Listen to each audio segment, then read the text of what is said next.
Valmiki Ramayan Balkand 26 chapter. Shri Ram द्वारा तटका राक्षसी का वध।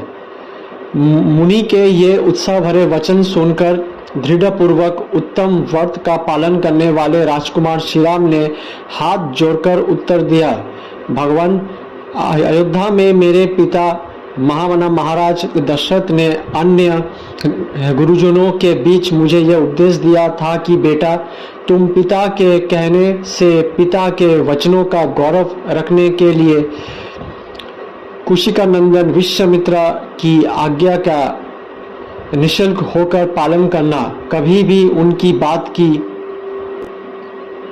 अवहेलना ना करना। अतः मैं पिताजी के उस उपदेश को आप ब्रह्मवादी महात्मा की आज्ञा से तटका का वध कार्य को उत्तम मानकर करूंगा, इसमें संदेह नहीं है।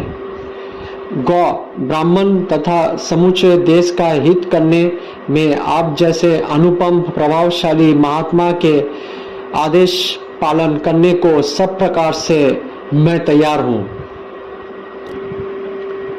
ऐसा कहकर शत्रुदमन श्री राम ने धनुष के मध्य भाग में मुट्ठी बांधकर उसे जोर से पकड़ा और उसकी प्रत्याचारों पर तीव्र टक्कर दी। उसकी आवाज से संपूर्ण दिशाएं गूंज उठी। उस शब्द से तटका वन में रहने वाले समस्त प्राणी थर्रा उठे। तटका भी उस टक्कर घोष से पहले तो कृतज्ञ विमूढ़ हो उठी, परंतु फिर कुछ सोचकर अत्यंत क्रोध में भर गई। उस शब्द को सुनकर वो राक्षसी क्रोध से अचेत सी हो गई थी। उसे सुनते ही वह जहां से आवाज आई थी उसी या दिशा की ओर रेस पूर्वक दौड़ी। उसके शरीर की ऊंचाई बहुत अधिक थी। उसकी मुखाकृति विकृत दिखाई देती थी।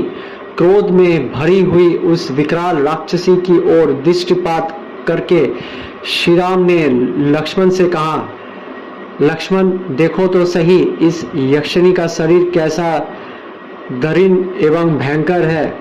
इससे दर्शन मात्र से भीरू पुरुष के हृदय विदीर्ण हो सकते हैं। माया बल से संपन्न होने के कारण यह अत्यंत दुर्जयी हो रही है। देखो, मैं अभी इसके कान और नाक काटकर इसे पीछे लौटने का विवश किए देता हूं।